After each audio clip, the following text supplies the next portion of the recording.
Agora são 11 horas e 27 minutos. A gente vai voltar a falar daquele caso terrível, né, envolvendo o estupro daquela menina de 10 anos, que acabou resultando naquelas manifestações que a gente acompanhou no final de semana em Recife, quando algumas pessoas foram lá tentar impedir o procedimento que foi feito, autorizado pela justiça, quando essa menina acabou sendo submetida a um aborto. Na ponta da linha, para falar sobre a prisão do tio que seria estuprador, está o coronel Alexandre Ramalho, secretário de Segurança Pública do Espírito Santo. Coronel, eu queria que você desse detalhes de como que foi a ação até chegar à prisão do tio dessa menina. Bom dia para o senhor. Bom dia a vocês, a todos os ouvintes, obrigado pela oportunidade. Nós fomos noticiados desse crime há 10 dias. A Polícia Civil do Espírito Santo, então, começou a proceder às investigações, ouviu a criança, né, com todo o cuidado que esse caso requer, confirmou o relato da criança de um estupro que havia acontecendo, e ela pode até ter se equivocado em lapso temporal ou não, mas ela afirma que desde os 6 anos de idade essa barbaridade acontecia cometida por um tio. O histórico dessa criança social é da perda da mãe, o pai preso, e ela era criada pela avó, onde convivia no mesmo ambiente com esse indivíduo. Esse indivíduo, por sua vez, ele já tem um histórico pregresso na criminalidade, ele já foi preso em 2010 por posse ilegal de arma de fogo, associação ao tráfico de entorpecentes e tráfico de entorpecentes. Em 2014, ele é beneficiado por uma saída, essas saídas temporárias, conhecidas como, vulgarmente conhecida como saidinha, e não retorna para o presídio. Em 2015 ele é preso novamente, e em 2018, então, ele sai de alvará. Romildo Hortêncio de Jesus, que de Jesus não tem nada, vulgo bicudo. E esse indivíduo, então, começou essa investigação, as inteligências do Brasil todo conversando, as polícias, e a gente conseguiu identificar esse indivíduo em determinado momento na Bahia, em determinado momento em Nanuque, e na noite de ontem, por um serviço incansável da Polícia Civil do Espírito Santo, ele é também identificado na região metropolitana de Belo Horizonte, especificamente em Betim. Então, diante disso, um trabalho coordenado e muito bem trabalhado pela inteligência da Polícia Civil, conseguiu-se o contato diretamente com ele, percebeu-se um temor naquele momento de ser morto, até mesmo diante de uma ação policial, mas estamos falando de uma polícia legalista do Espírito Santo, cumpriu a sua missão constitucional, foi lá, prendeu o indivíduo e está trazendo para o Espírito Santo para apresentar à justiça. Coronel, o senhor falou que a primeira informação que essa menina estava sendo vítima desse estupro sequencial chegou à polícia há 10 dias, antes não tinha notícia dessa triste realidade que ela estava sofrendo? Infelizmente não, essa notícia chega porque a criança naquele dia passa mal, com fortes dores abdominais, é levada ao hospital de São Mateus. No hospital ocorre a desconfiança de uma gravidez, e aí o teste confirma, e diante de alguns questionamentos da assistente social, de toda a equipe médica que amparava aquela criança, ocorre esse relato. Imediatamente a Polícia Civil é notificada e ela cai em campo, então, para começar a busca por esse indivíduo, que assim que a criança deu entrada no hospital, ele imediatamente fugiu do município de São Mateus, onde ele residia. Coronel, existe algum outro tipo de relato de que ele tenha praticado essa violência, esse abuso contra outras crianças também? E aí eu pergunto para o senhor sobre esse temor, né, de ele sofrer também algum tipo de violência, de haver algum tipo de tentativa de se fazer justiça com as próprias mãos, porque o Brasil inteiro ficou revoltado com essa situação, com essa história, o que se passou, né, depois de essa garota passar pelo procedimento de retirada do feto. Pergunto para o senhor, que tipo de sistema ou, enfim, esquema de segurança está sendo colocado em prática nesse momento para evitar, porque a gente sabe que os presos também se revoltam, né, quando existe violência sexual e, sobretudo, violência contra a criança. Que tipo de esquema de segurança está sendo montado para que esse tio, esse acusado, tenha a segurança dele também preservada para que ele possa ir a julgamento, para que ele possa responder por esse crime hediondo que ele praticou? Como eu te falei, nós somos uma polícia legalista. Desde o início das apurações, nós trabalhamos na tentativa efetiva de prendê-lo e apresentá-lo à justiça. Isso está sendo feito. Ele retorna para o Espírito Santo, cumprirá toda a regra de praxe quando o indivíduo é preso, passando por exames, passando por toda contato com o delegado encarregado do inquérito, que vai ouvi-lo novamente para agora ouvir a sua parte nessa história, e posteriormente ele será encaminhado então ao sistema prisional do Espírito Santo, que aqui é diferente de alguns estados. A Secretaria de Segurança faz a sua parte de segurança pública e a Secretaria de Justiça cuida da parte prisional. E lá, certamente, todo aparato de segurança com a estrutura da Secretaria de Justiça será montado visando até mesmo essas questões que você coloca, que isso também não é aceito perante outros presos. Certo. Agora, com relação ao crime sexual, imagino que não tem algum outro tipo de denúncia especificamente contra ele, né, contra esse acusado, mas, coronel, pergunto para o senhor com relação às denúncias de crime sexual praticado contra crianças no estado. O senhor tem um levantamento desse número? É um número expressivo? Não é?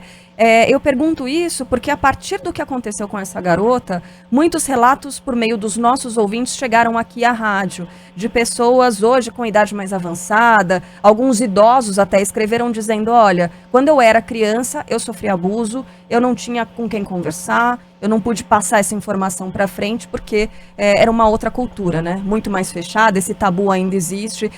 Com relação ao levantamento dos crimes contra crianças que são praticados hoje. Existe esse levantamento e a partir desse fato a gente pode ter uma nova política sendo adotada no Espírito Santo? Olha, nos entristece profundamente. Em relação a esse indivíduo, a gente não tem ainda relato de outras pessoas que tenham passado por situação semelhante nesse tipo de crime que ele cometeu.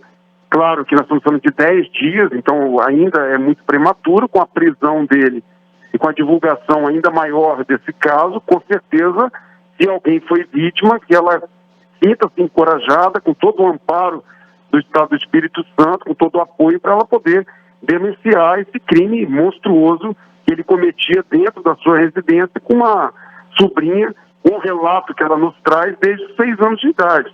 Então, assim, eu não tenho esse dado em mãos para lhe fornecer, porque nós estamos todos envolvidos com essa prisão e aguardando a chegada desse indivíduo, para todas as medidas de praxe serem adotadas com muita cautela. Eu não tenho em mãos agora dados estatísticos. Mas nos preocupa sim, porque é um crime, via de regra, cometido dentro da própria residência, pelo próprio parente, né? Relatos do Brasil todo que nós ouvimos. E isso é um distúrbio, né? Na verdade, é um distúrbio que essas pessoas apresentam e que trazem toda essa violência para a vida dessas crianças e para as famílias que estão mais próximas aí, no caso específico dessa criança com uma gravidez indesejada. Então, é um crime bárbaro. A partir dele, sim, nós temos que buscar outras políticas de segurança pública que alcancem essas pessoas vítimas dessa barbaridade, mas fica muito difícil a ação policial por si só evitar, uma vez que isso é cometido entre 4 paredes, num nível de ameaça muito grande, num nível de amedrontamento muito grande dessas crianças, imputando até mesmo a responsabilidade à criança pelo que acontece. Então, é um transtorno psicológico que essas pessoas passam muito grande. E dentro de casa. Então, a melhor política nesse momento de segurança pública é a família. É a família acompanhar muito o passo a passo, os relacionamentos, o que está acontecendo com seus filhos, os indicadores que a criança pode estar passando no momento para a própria família, de tristeza, de abatimento, de constrangimento. Tudo isso são sintomas, sinais de que algo de errado pode estar acontecendo naquele seio familiar. Então, o melhor fiscalizador nesse momento realmente é a própria família, independente do grau de parentesco com essas vítimas. Lamentamos profundamente e da nossa parte agora é entregar esse monstro à justiça para que ele definitivamente fique preso, uma vez que já foi beneficiado com saidinha, já foi beneficiado com alvará, e agora o exame criminológico mostre que um indivíduo dessa natureza não pode ficar solto às ruas. A gente está conversando com o Coronel Alexandre Ramalho, secretário de Segurança Pública do Espírito Santo. Coronel, para a gente encerrar nossa entrevista, esse caso ganhou uma repercussão muito grande, principalmente no final de semana, quando a menina de 10 anos estava realizando o procedimento no Recife, né, para retirar o feto, e aí aquele grupo acabou chegando na porta do hospital, fez pressão ali para que a cirurgia não fosse realizada. E a gente teve notícia também de que a avó, como o senhor contou no começo da entrevista, né, essa menina acabou perdendo a mãe muito cedo, o pai foi preso, ela era cuidada pela avó e tinha esse tio aí que praticava esses abusos. e a gente teve notícias de que a avó foi muito pressionada também por grupos que se dizem religiosos para evitar que a neta sofresse o procedimento. Alguma segurança específica deve ser feita para a avó, por mais maluca que pode ser essa circunstância, uma vítima agora sendo acusada de qualquer tipo de desvio, né, aparentemente nesse caso. Tem alguma preocupação nesse sentido, coronel? Independente do trabalho da segurança pública, houve todo o envolvimento do Poder Judiciário, do Ministério Público, da Secretaria de Saúde, da Secretaria de Assistência Social, de Direitos Humanos, para assistir essa família de um modo geral, bem como a menina e a sua avó. Então, assim, nós ainda estamos, né, dando todo o amparo, todo o apoio, e isso certamente terá que ser agora revisto por esse grupo de trabalho, se é o caso até mesmo dessa avó, dessa criança entrar numa medida protetiva, numa medida de acolhimento. Então tudo isso será discutido. O que tange a segurança pública agora é exatamente fazer a prisão desse indivíduo, como nós fizemos em Betim, e apresentá-lo definitivamente à justiça. Agradecer muito ao Serviço Técnico-Científico de Perícia de Pernambuco, que colheu o material genético do feto. Isso propiciará que nós também venhamos a colher dados genéticos desse indivíduo, para que haja, então, um confronto para definitivamente imputar, caso confirmado, esse crime a esse indivíduo. Então, assim, entregar à justiça agora é a nossa parte para finalizar a parte da segurança pública. Bom, tomara que esse caso sirva de exemplo, né, para outras pessoas não tomarem, se é que é possível isso, nesse tipo de ação. Como a Carla falou, depois que esse caso veio à tona, outras vítimas se manifestaram, e é fundamental que essas vítimas denunciem o mais rápido possível quando esse caso estiver acontecendo. Muitas vezes é assim que funciona, dentro de casa, entre quatro paredes, com a pessoa próxima, né, que teoricamente não teria nenhum tipo de problema, não sofreria nenhum tipo de questão de suspeita, né, mas infelizmente a maioria dos casos é com alguém muito perto, com um amigo, com um parente, com um vizinho, enfim. Eu quero agradecer a entrevista com o secretário de Segurança Pública do Espírito Santo, coronel Alexandre Ramalho, falando sobre a prisão do tio da menina de 10 anos, e agora, como disse o coronel, tomara que ele fique bom tempo na cadeia. Um abraço para o senhor, coronel, obrigado, até a próxima. Muito obrigado pela oportunidade, um abraço a vocês e seus ouvintes.